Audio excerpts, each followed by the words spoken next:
Hey, full moon, super moon, blue moon in Aquarius this Monday afternoon.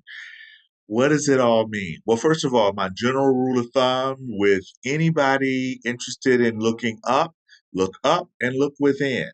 So, whatever the astronomers call it, because actually the supermoon was coined by an astrologer, Richard Noll, fun fact. And astronomers, before we called them that, they were astrologers. So let's not get so much caught up in that. Just what does it mean and how do you integrate that meaning, these meanings into your life? How do you look up and wonder what this, ego soul balance is between our sun and moon? And the thing about the full moon in Aquarius, the sun is in Leo, which is about I will, our individual feelings from our heart, how we put individual effort into our relationships, into our self care, into all of those words that begin with the word self. And when we look at Aquarius, we do the individual effort for the community, for an ideal. And, we've got Uranus sitting right at the midpoint, squaring, challenging Leo and Aquarius from Taurus. And then we've got Athena, Zeus's or Jupiter's favorite daughter, over there in Scorpio. So we have a fixed grand cross with all of the concentrated energies in the middle of the season, the stubborn, persevering signs Taurus, Leo, Scorpio, Aquarius.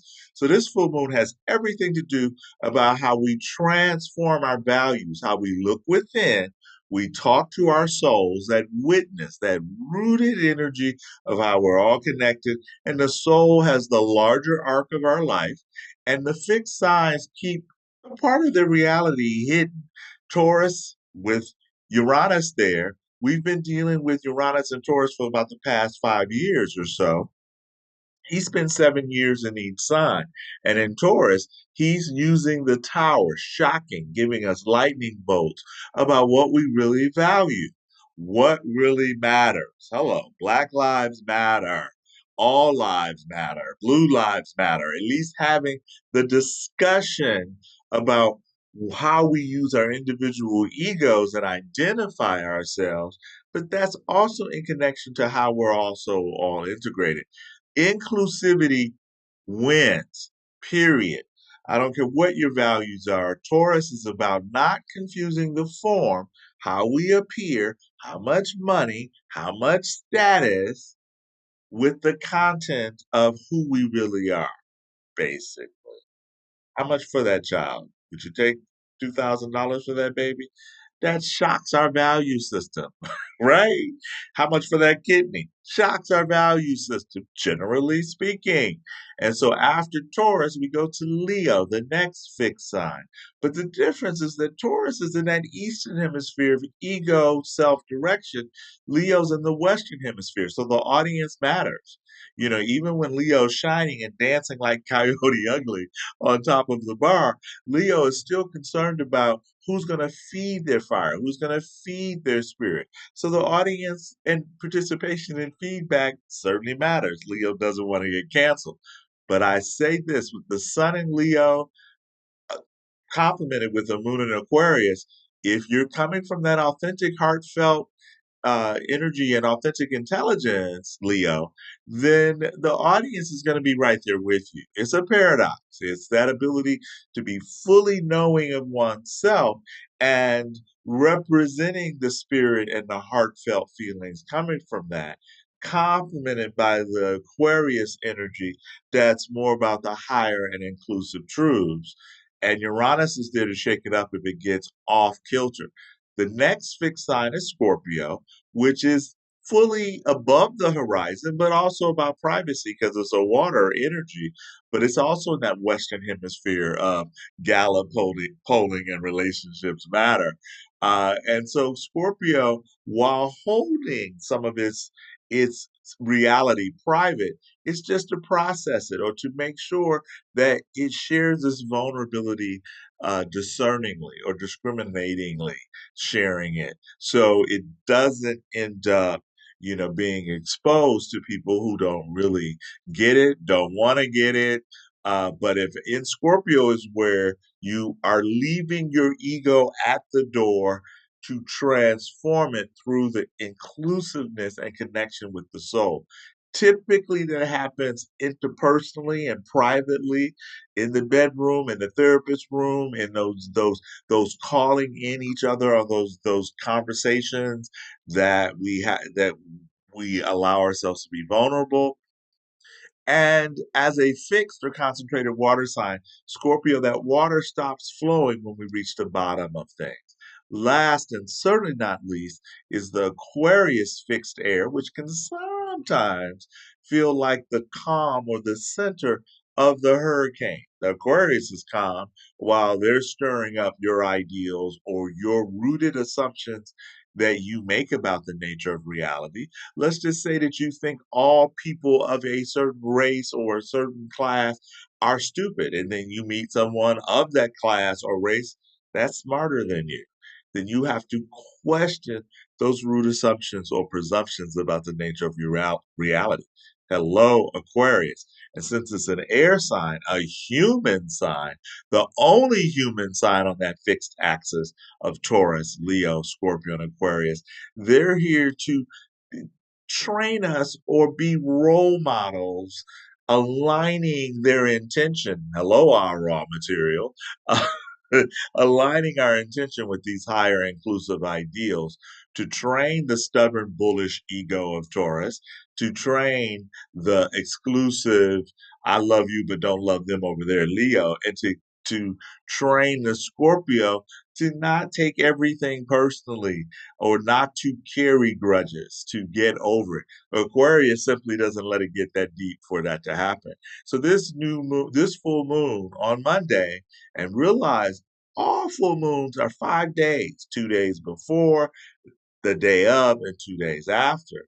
And so, as I'm recording this, you're already feeling that draw, those energies around what really matters to me. And since Uranus is a key player here, you can best believe that there will be shocks to your value system. So, the more attached, the more ego driven, the ego is here to protect our physical vehicles, to protect what we do. And since the fixed axis, Taurus, Leo, Scorpio, Aquarius, tends to have pride issues or issues in vanity. All of us do, but the fixed axis, the pride is it in the possessions, Taurus? Is it in the appearance, Leo?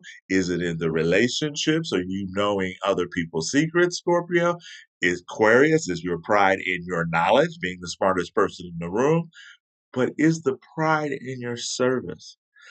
Is the pride in your giving freely? And with a Mars conjunct or sharing space with Jupiter and Gemini, words not only matter, but so do tone.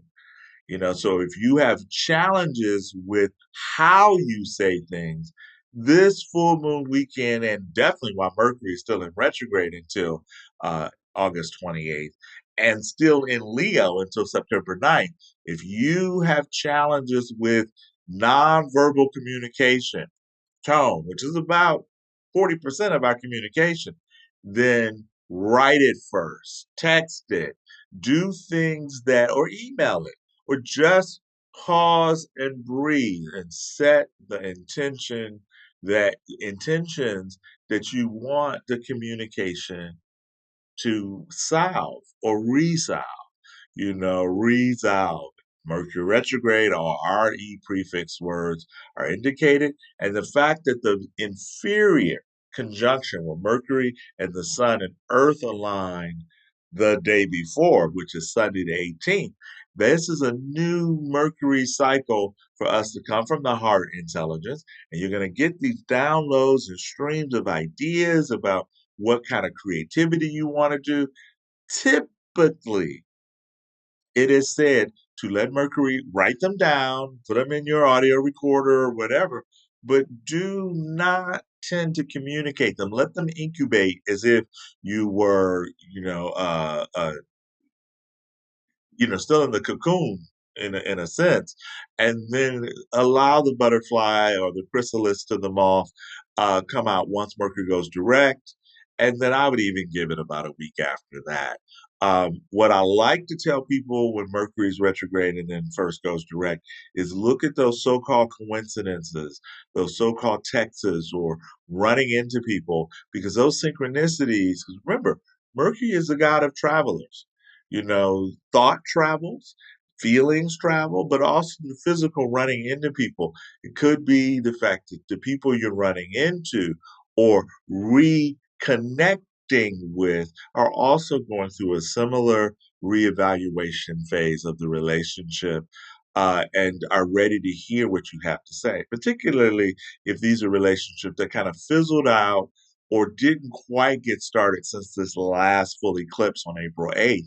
So just know that we're in a highly, highly transformative cycle at this time. All of us are, all 8.5 billion people or so.